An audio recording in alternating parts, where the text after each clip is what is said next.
আজ জগন্নাথ দেবের স্নানযাত্রা, তাই প্রতি বছরের মতো এবারও সকাল থেকেই মায়েসের জগন্নাথ দেবের স্নানযাত্রার তোড়জোড় শুরু হয়ে যায়। স্নানযাত্রা থেকে রথযাত্রার দিন গোনা শুরু হয়। 628 বছরে এবার মায়েসের রথ ও স্নানযাত্রা উৎসব। 47 বছর পর এবার মুখ্যযোগ হচ্ছে স্নানযাত্রায়। সকাল 5:30 নাগাদ জগন্নাথ দেবকে গর্ভগৃহ থেকে বার করে স্নান মঞ্চে নিয়ে আসা হয়। সেখানে 6:20 থেকে শুরু হয় স্নানযাত্রা উৎসব। রীতি অনুযায়ী 28 গড়া গঙ্গার জল ও 1.5 মণ দুধ দিয়ে স্নান করানো হয় জগন্নাথ, বলরাম ও সুভদ্রাকে।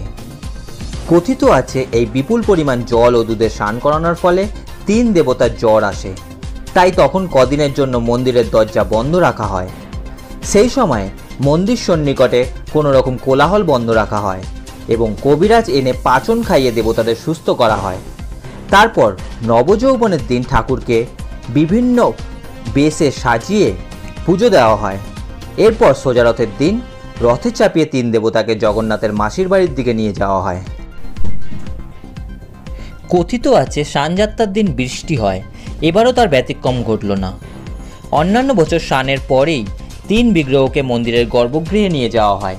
এবার স্নানযাত্রায় মুখ্যযোগ থাকার জন্য দিনভর 3 বিগ্রহকে স্নানমঞ্চেই রাখা হবে ভক্তদের দর্শনের জন্য। দিনভর পূজা, ভোগ নিবেদন সেখানেই হবে। এই দিন জগন্নাথ দেবকে 3 রকম ভোগ ও 3 রকম বেশে সাজানো হয়। সবশেষে গজবেশে ঠাকুরকে সাজিয়ে স্নানমঞ্চেই রাখা হলো। এদিন প্রচুর ভক্ত সমাগম হয় স্নানযাত্রা দেখার জন্য।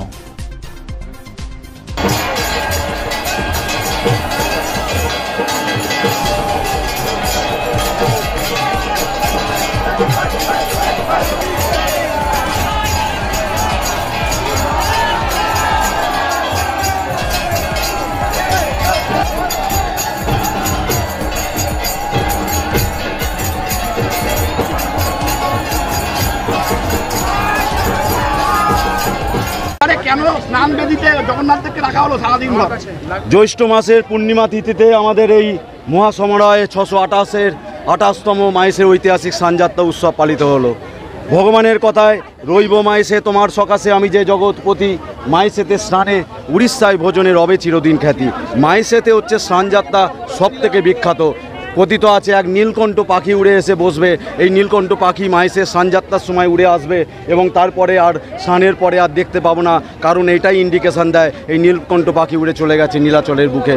মায়েসেতে স্নানযাত্রা প্রথম হবে এবং আজকের যে যোগ পড়েছে সেই যোগ বিরল একটা ইতিহাস হয়ে রইল, কারণ আজ থেকে 47 বছর পূর্বে যেই যোগ পড়েছিল সকালবেলা আমাদের স্নান হয়েছিল এবং আজকের দিনে আবার 8:45 আমাদের অম্বুবাচীও পড়ে যাচ্ছে। কিন্তু অম্বুবাচী মায়েসে নেই, যেমন শ্রীক্ষেত্রে অম্বুবাচী নেই সেরকম মায়েসে ধামেও এটা হচ্ছে শ্রীপাঠ মায়েস। মায়েস হচ্ছে শ্রীপাঠ, কারণ চৈতন্য মহাপ্রভুর সমস্ত 12 জন যে পার্ষদ ছিল তার মধ্যে অন্যতম যিনি পার্ষদ ছিলেন ঠাকুর কমলাকর পিবলাই, সেই কমলাকর ঠাকুর পিবলাই হচ্ছে শ্রীপাঠ, তাই জন্য মায়েসকে শ্রীপাঠ মাহেশ বলা হয়। এই শ্রীপাঠে আমাদের কোনো অম্বুবাচী নেই, পূর্ণিমা অবস্থা এখানে সকল অম্বুবাচীর সময় আমাদের শুভ অনুষ্ঠান হবে, কারণ মায়েসে উনি সাক্ষাৎ নারায়ণ, উনি বিরাজ করছেন এবং সারা দিনব্যাপী আমাদের পূজা অর্চনা চলবে।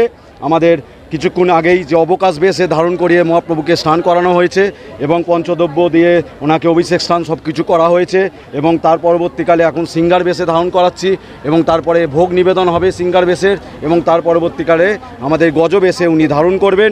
আজকের দিনে গজ বেশে দর্শন করলে মহাপ্রভু মুক্তি লাভ হবে, মহাপ্রভুকে দর্শন করলে এবং সমস্ত পাপ থেকে আপনারা মুক্তি পাবেন। তাই জন্য আপনারা সারা দিনব্যাপী সেই স্নান বিধিতেই মহাপ্রভুকে গজ বেশে ধারণ করাবেন। এবং এবছর যেহেতু আমাদের জগন্নাথ মন্দিরের যে সংস্কার চলেছে, এই বছর যে জগন্নাথ মহাপ্রভুর মন্দির সংস্কার হয়েছে, স্নানমঞ্চ সংস্কার, তাই জন্যই আমরা এই সিদ্ধান্তে উপনীত হয়েছি যে এই বছর থেকে আমরা প্রতি বছরই স্নানযাত্রার দিনই আমরা মহাপ্রভুকে স্নানবেদি থেকে, যাতে কোনো ভক্তগণদের যাতে কোনো অসুবিধা না হয়, কারণ ভক্তগণদের আমরা স্নানবেদি থেকে নিয়ে গিয়ে আমরা গর্ভগৃহে ঢুকিয়ে দেওয়ার পর ভক্তগণদের দৃশ্যের অসুবিধা হয়। তাই জন্য আজকে আমরা স্নানবেদিতেই যেন সকল ভক্তগণেরা উন্মুক্তভাবে মহাপ্রভুকে এক পলক দেখবার জন্য যেমন ছুটে আসেন, ওনাকে যে সবাই মিলে যেন দর্শন করতে পারেন। কত বছরের পড়লো রথযাত্রা? 628তম ঐতিহাসিক স্নানযাত্রা উৎসব এবং রথযাত্রা উৎসব আগামী 5ই জুলাই হচ্ছে মহাপ্রভুর মন্দিরের প্রথম দরজা খুলবে। আগামীকাল থেকে মহাপ্রভুর দরজা সম্পূর্ণরূপে বন্ধ হয়ে যাবে। এই সময়কে বলা হয় অনবসরকাল। এই সময় কোনো কোলাহল চলবে না, কাঁসর ঘণ্টা বাজবে না, মহাপ্রভুর উদ্দেশ্যে শুধু পুজো হবে। যেমন মহাপ্রভুর জগন্নাথ দেবের প্রতিনিধি হিসেবে দোলগোবিন্দ, মদনমোহন, মা সুভদ্রার প্রতিনিধি হিসেবে ভূদেবী এবং শ্রীদেবী এবং বলভদ্রদেবের প্রতিনিধি হিসেবে নৃসিংহ ঠাকুর, রাম আর কৃষ্ণ। এছাড়াও আমরা নীল মাধব ঠাকুরেরও পূজা করে থাকি। আমাদের 15টা দিন বন্ধ থাকবে। এই 15টা দিন বলা হয় জগন্নাথ মহাপ্রভু জ্বর এসেছে, আমরা মহাপ্রভুর মাথায় হাত দিলে আমরা উত্তাপ অনুভব করি। এই সময় ওনাকে পাচন খাওয়ানো হয় এবং আমাদের শুধু অঙ্গরাগ হয়। আমাদের নবযৌবন উৎসব হয়, নব কলেবর হয় না। পুরীতে যেমন নব কলেবর হয়, আমাদের প্রতি বছরই নবযৌবন উৎসব হয়, শুধুমাত্র অঙ্গরাগ স্থাপন হয়। এবং আগামী 5ই জুলাই নেত্য উৎসব বলা হবে, নবযৌবন উৎসব। মন্দিরে অভিষেক, মান প্রতিষ্ঠা, চক্ষুদান হবে হোম যাগযজ্ঞের মাধ্যমে। এবং আগামী 7ই জুলাই মহাপ্রভুর 628তম ঐতিহ্যমণ্ডিত রথযাত্রা উৎসব আমরা মহাসমরায় পালিত করতে চলেছি। আমি পিয়াল অধিকারী, আমি সম্পাদক এবং প্রধান সেবায়িত পুত্র মাহেশ জগন্নাথ মন্দির।